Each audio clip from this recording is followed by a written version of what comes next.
Hey guys, this is Matt. Today I'm going to be doing an unboxing video on a new Xtronic 8050 XTS soldering station.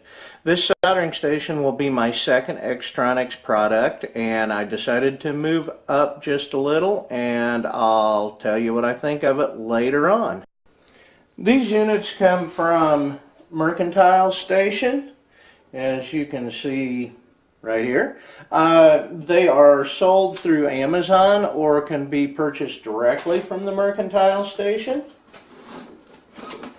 They came packaged very well. There are multiple boxes inside of a larger heavy box, and as usual per Amazon, the heavy manufacturer's box was inside of one of the very large Amazon boxes. As you can see right off the beginning, we have an operator's manual. They're pretty well written, more than sufficient to get you through setting it up and using the unit. Here we have the main soldering station, packaged very well. We have Hakko compatible tips. We have a little IC popper. We have a soldering pit handle. This unit is rated at 75 watts.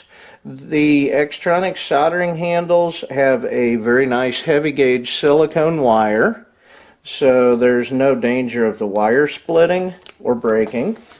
My old one is held up for 3 years. Packaged in a very nice heavy styrofoam container. The unit comes with,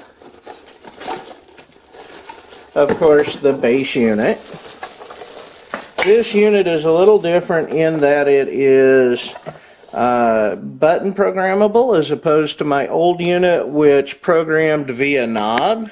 So you had pretty good temperature control with it. I'm kind of anxious to see how this unit will perform since it is a programmed unit. The unit also comes with several accessories. The first of which, if I can get it removed from here, is a soldering iron holder, cleaner, and the bottom of the container contains flux. The unit also comes with a attachable solder spool holder, and I like that because my old unit didn't, and I always ended up with my solder spool in the way. I am going to program this unit to do its initial setup. That will allow me to set things such as Fahrenheit or Celsius, a sleep timer, a power off timer, and temperature compensation. To perform this function, we hold down the function button and turn the main power on to the unit. This is what our display will look like. I am going to convert the unit to Fahrenheit.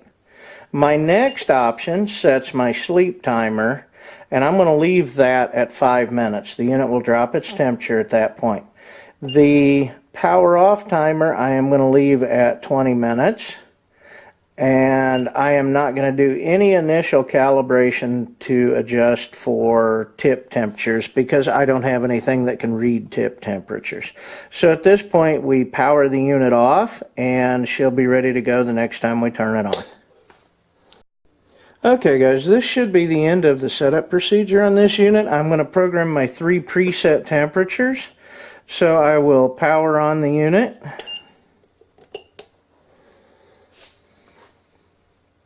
And I am going to select the function button. We are on channel 1. Now I am in set temperature mode. So I'm going to take the temperature for my first set point up to about 650 degrees Fahrenheit. Maybe 675 would be better. I use 6337 solder.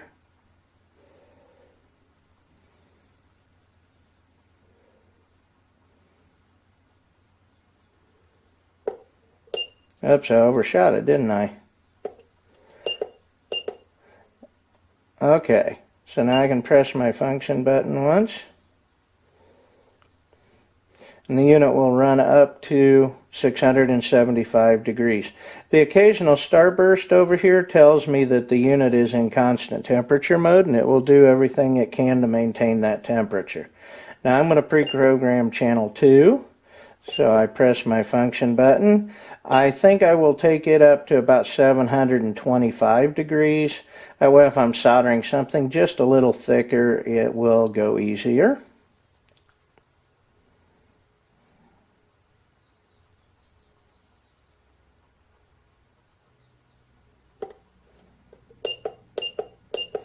Okay, now the unit will present 6 blinks, and that number's memorized. Now the third channel, I am going to program for about 810 degrees, because soldering copper stars, it's nice to have immediate heat and an abundance of it.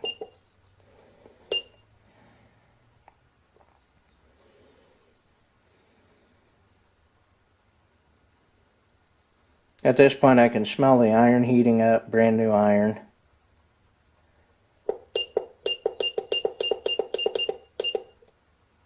And there we go, we're at 825 Fahrenheit. That mode's now locked in. And the unit, as you can see, has the starburst lit, the temperature's climbing.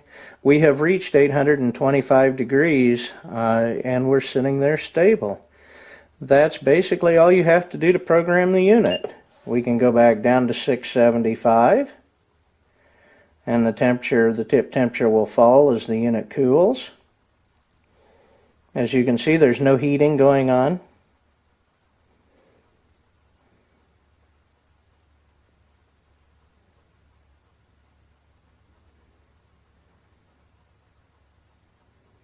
And we're locked in at 675. Now, if the temperature controls are as accurate as they indicate, this is going to be a real joy to use, because on my old unit, while I had a temperature display, it had a rotary knob where you just dialed it up until you were close. With this unit, I can go from 675 to 825 very quickly, and I'm ready to solder a star. I have one last feature I want to show you. I'm going to go ahead and power the unit up and let it come up to temperature.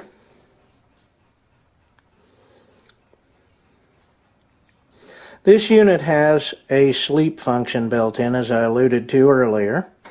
When I holster the iron, the unit will go to sleep within approximately 1 minute. I have adjusted the sleep timer just a little bit lower so that I can demonstrate this more quickly. I've never had an iron that has this feature before, and I can see this as being extremely handy. It's allowed to do this by the fact that it has an extra set of wires in the plug. Instead of being a 5-pin, it's a 7-pin, and it obviously either goes to a magnet or to some kind of tilt switch.